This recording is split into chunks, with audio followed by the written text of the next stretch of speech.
Ons groet julle in 'n tyd van geweld en losbandigheid in Suid-Afrika. Dis 'n tyd waarin ons almal bekommerd is oor wat gaande is in ons land. Natuurlik probeer ons almal daarvan sin maak en die oorsake daarvan bepaal. Nou lyk dit asof daar min of meer 3 oorsake is. Die eerste is die politieke oorsake waarvan ons so bewus is. Die voormalige president se ondersteuners gebruik die broosheid van ons land op die oomblik om 'n politieke agenda te dryf wat gemik is teen die regering van ons tyd. Dis die eerste vermeende oorsaak. Die tweede is die van misdaad.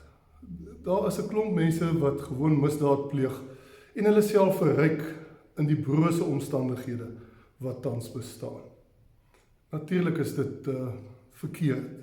Maar ons is ook bewus daarvan dat baie mense in die opwelling van hierdie geleentheid saamgesleep is en later tot hulle sinne kom en selfs bereid is om van die gesteelde goed terug te gee. Die derde oorsaak is waarskynlik sistemies. Dit is so dat die droë gras van ons land van armoede en werkloosheid die perfekte omstandighede skep vir 'n wegopbrand. Natuurlik is dit 'n vlak waarop die kerk 'n baie belangrike profetiese rol het om te speel. Ons moet teenoor owerhede getuig as dit swaar gaan met die mense vir wie ons omgee, die mense van ons land. Ons moet getuig en opstaan en sê, hier is 'n sistemiese probleem. Die werkloosheid in ons land het hand oor hand toegeneem oor die laaste klompie jare.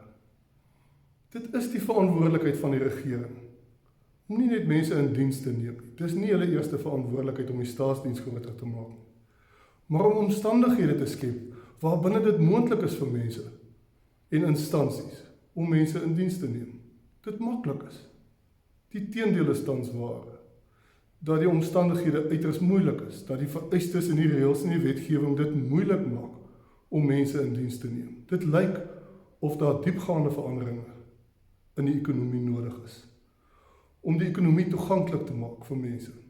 En ons sal daaroor bly getuig. Ons is saam met die ander lede van die Suid-Afrikaanse Raad van Kerke tans in gesprek met mekaar oor ons getuienis na die regering toe, na ander owerhede toe.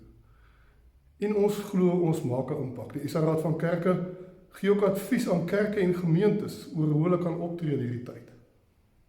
As kerk gee ons om. Ons gee om vir almal wat dan swaar kry. Die wat geraak en geaffekteer is. En Jauma wil graag met julle verder daaroor gesels.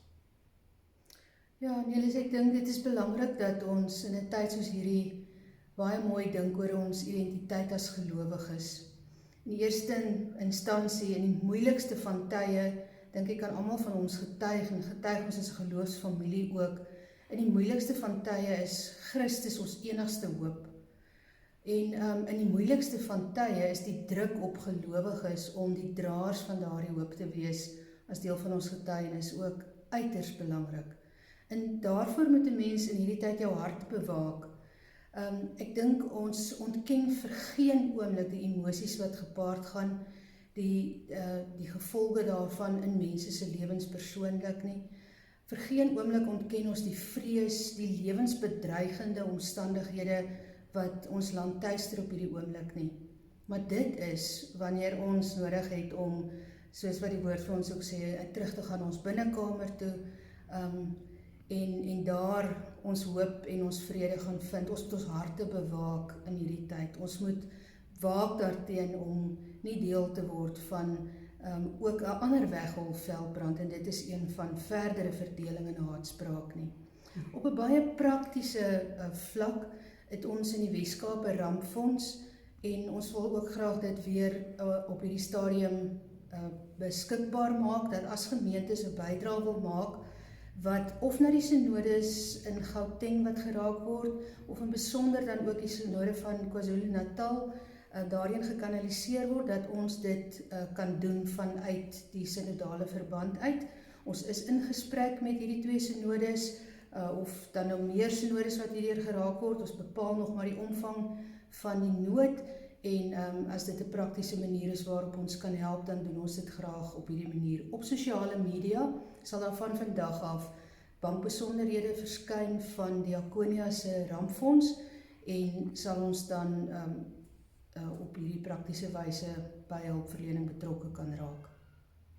Mag dit so wees dat ons in hierdie tyd uitstaan as 'n instelling wat aan Christus behoort, wat die vrede van Christus omarm, wat regtig met die liefde van Christus reageer, selfs in die moeilikste tye. Mag dit so wees dat ons Christelike karakter in hierdie tyd deurslaggewend sal wees vir die wyse waarop ons teenwoordig is binne hierdie uiters uitdagende omstandighede. En mag die Here vir ons ook uitkoms gee, sodat ons kan vorentoe gaan van hier af, en dan word hier iets nuuts gebore, 'n nuwe soort samesyn van mense wat die vrede van Christus en die liefde van God hulle eie gemaak het.